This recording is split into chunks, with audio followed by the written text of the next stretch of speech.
You could keep that going while I put my drink down.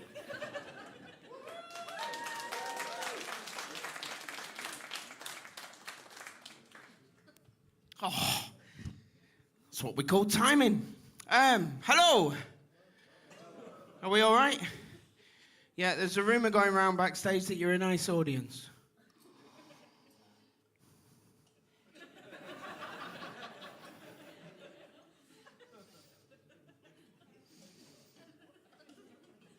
I'm kind of glad that that's the case because I've decided that tonight is the night I'm going to share something with you publicly that not a lot of people know about me, and I think it's time.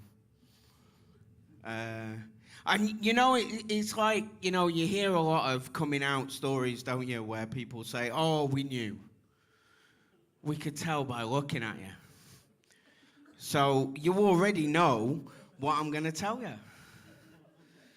So you're right. I'm afraid of sharks. And it's a really, like, it's one of those fears, one of those irrational fears that, like, living in Manchester, you think I'd be safe.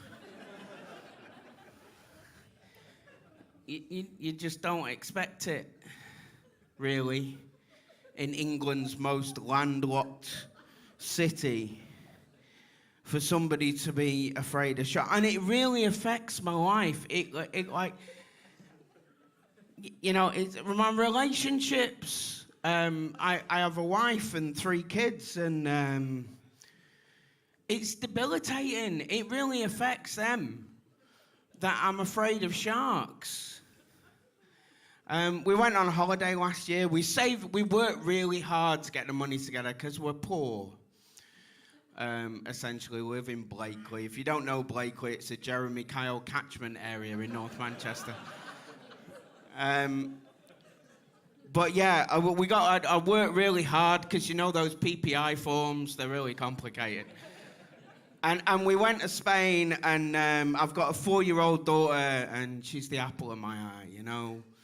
And because my wife keeps saying, you know, whatever you do with your daughter, that's going to shape her relationship with men for the rest of her life. And, you know, whatever she decides to do with herself, I don't want to be the reason why, you know, she's afraid to go in the water. So we went, and there it was. We found a nice place, and there it was, the sea. Cold sweat.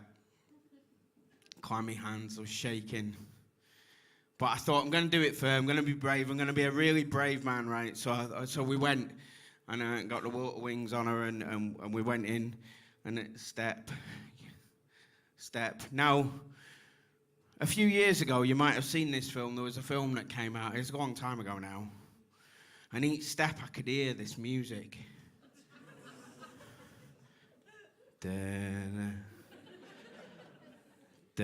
I got to here, right? And she's in the water, because she's about that big. And she's like splashing. And she looks like, stop splashing! And something brushed my leg. And I shit myself. And there's a real sobering moment when you're lifting your 4-year-old child out of a shoal of your own feces. And I thought, I've got to do something about this. So, yeah. I did another PPI claim, and I got some therapy. I went to see my therapist, and my therapist said, Simon, this is a completely irrational fear. And I was like, no, it's not. No, it's not, because when you're afraid of sharks, when you're a shark phobic, you study them, and you learn all about it. I said, this is a 12-foot long, 1,200-pound apex predator who likes to ambush its prey. Rows and rows of sharp teeth that just come back. They fall out and they come back again. It'd be useful in Blakely, to be honest. There's a 23-year-old mum of one next door to me who could do with a few teeth going on, right? And And she went, yeah, but it's an irrational fear if you won't get in the bath. And she looked at me and she went, Simon, I'm going to be serious with you for a minute. This is really important now. You are more likely to be killed by a vending machine than you are to be attacked by a shark. And I went, hang on a minute, right? You're supposed to be a therapist. Number one, that's fat shaming.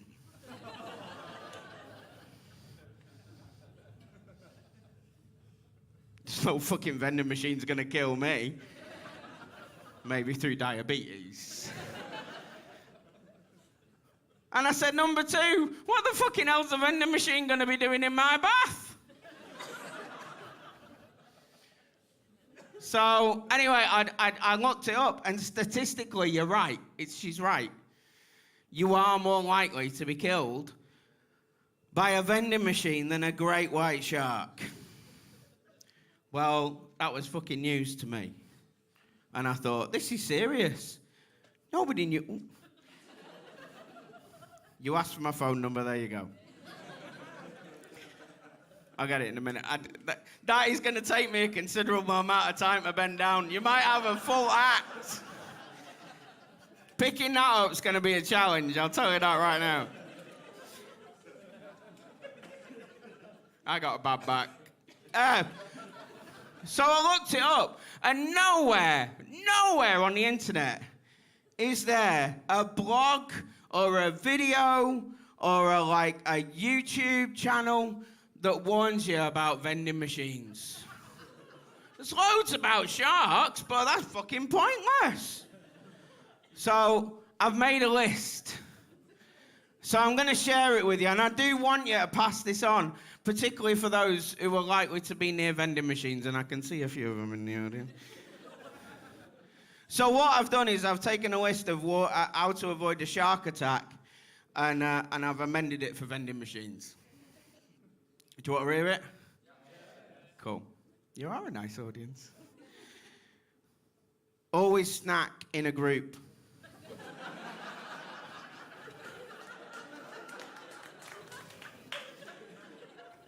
Vending machines most often attack lonely individuals. Avoid snacking at night, at dawn, or at dusk.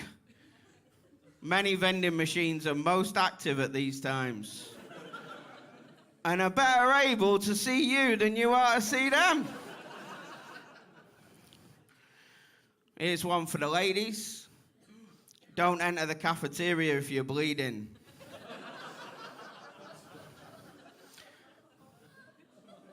Vending machines can smell and taste blood and can very quickly find the source. Don't wear shiny jewelry. The reflected light looks a lot like vending machines' chosen prey. Don't enter the cafeteria if vending machines are present. And definitely leave the cafeteria if vending machines are seen. Anybody from North Manchester? This one's for you. Avoid an uneven tan or brightly coloured clothing. Vending machines see contrast particularly well. And I'll leave you with this one, because I like this one. It's my favourite one. Vending machines are attracted to locations where the most vulnerable congregate. So avoid schools, hospitals, and B&Q. Ladies and gentlemen, you've been a wonderful audience. I've been Si Machin. Good night.